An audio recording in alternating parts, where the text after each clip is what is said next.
네, 원천중 2학년 여러분 안녕하세요. 자, 이번 시간에는 적정 기술의 활용에 대해서 배워보도록 하겠습니다.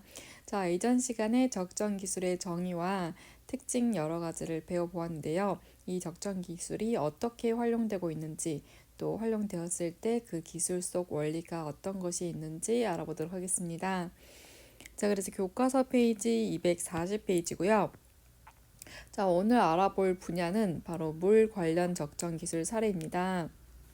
네, 물 관련 분야부터 나온 거는 물이 그만큼 우리 삶에 있어서 중요하기 때문이겠죠.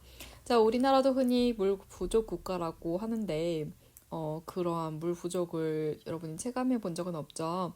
왜냐하면 물이 너무나 쉽게 구할 수 있고, 그리고 그 가격도 굉장히 저렴하기 때문이죠.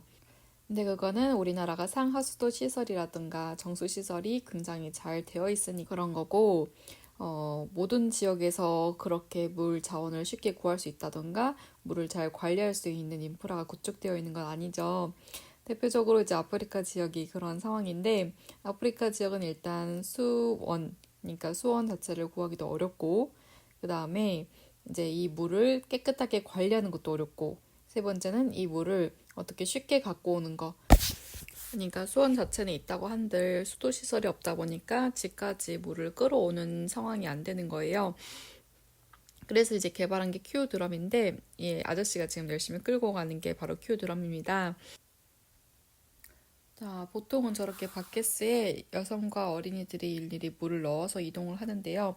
이제 몇십 킬로미터를 하루에 이동을 해야 되기 때문에 정말 얼마나 고통스럽겠어요. 그리고 이게 머리에다가 이고 가는 경우도 많아서 척추나 목에도 많은 무리가 간다고 합니다.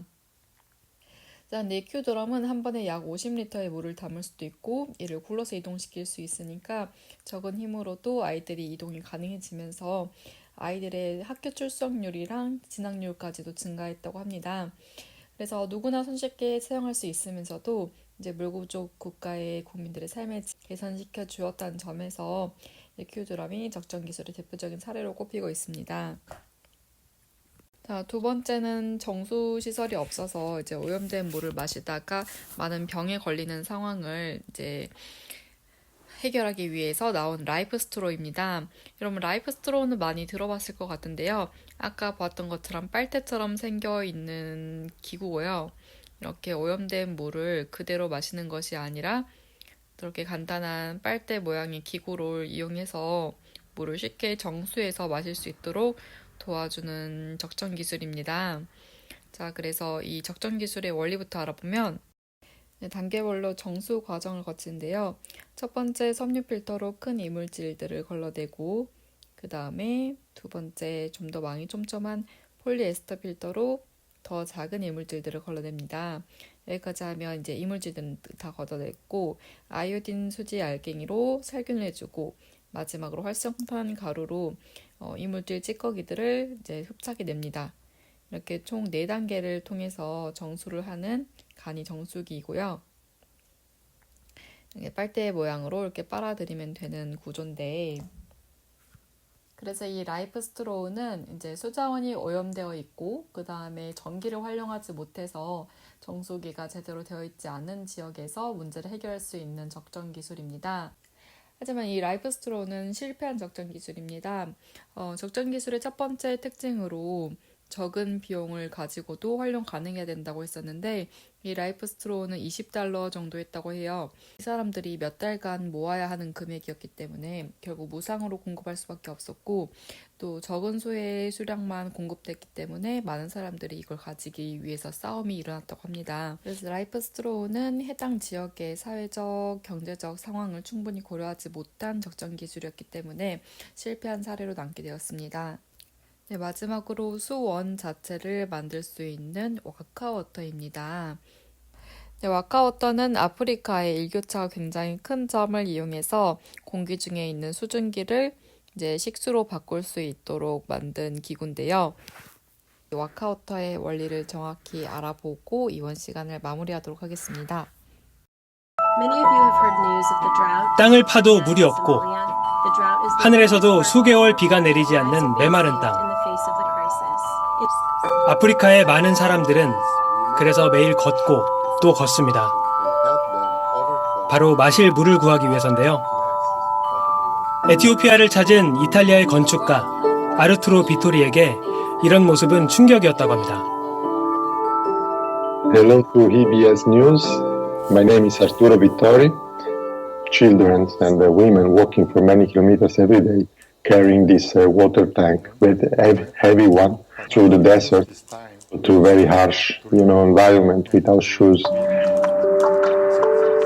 그동안 아프리카의 물 부족을 해결하기 위한 많은 노력들이 있었지만 이 뿌리 깊은 가뭄을 해결하기에는 부족했습니다. 무언가 쉽고 마을 주민들이 직접 해결할 수 있는 방법이 필요했죠. 그래서 생각한 것이 이슬을 모아 식수를 만들 수 있는 물의 탑, 와카워터입니다. 이 탑의 이름이 된 와카는 에티오피아에서 마을의 사랑방이 되는 커다란 무화과 나무를 뜻하는데요. 9m 높이의 이 탑은 대나무의 일종인 골프를 그물로 엮어 만들었습니다. 원리는 간단합니다. 낮과 밤의 기온차가 극심한 아프리카에서는 밤사이에 이슬이 맺히게 되는데요. 이 이슬을 나무 틀과 나일론 소재의 그물로 흘려보내 탑 아래 공간에 모이도록 했습니다. To condensation, which is the system that the water condensate, drop of water condensate on surface that are cooler than the atmosphere, and by this difference, when it reach the dew point, which is a very low temperature by 10-12 degrees than what is the environmental temperature, it condensates. So you start to collect little drops of water. 이렇게 이슬과 안개로 만들어진 물방울들은 하루에 95리터에 이르는데요. 주변에서 쉽게 구할 수 있는 재료를 이용하고 아프리카 전통 대나무집의 원리를 이용해 물을 얻는다는 점에서 와카워터는 언론의 큰 관심을 받았습니다. 이 탑은 만드는 데 필요한 노하우를 알기만 하면 주민들이 직접 설치하고 지역사회에 전파할 수 있다는 장점이 있는데요. 지난 2년간 다양한 테스트를 거쳐 올해부터는 에티오피아를 비롯한 아프리카 전역에 보급하기 위해 모금 활동을 진행 중입니다. 아르투로는 와카워터가 물 부족 문제의 해결책이라고 생각하지는 않습니다. 다만 주민들이 하루 종일 힘겹게 물을 구하는 대신 사람들과 일상을 나누고 미래를 준비할 수 있는 밑거름이 되기를 희망합니다. Some place in the world today, in average, one person consume up to 500 liters of water, and in other places they have no water to drink. So this is not fair. And we live in the same planet. We should have the same rights to this, basic, fundamental life resources to be distributed.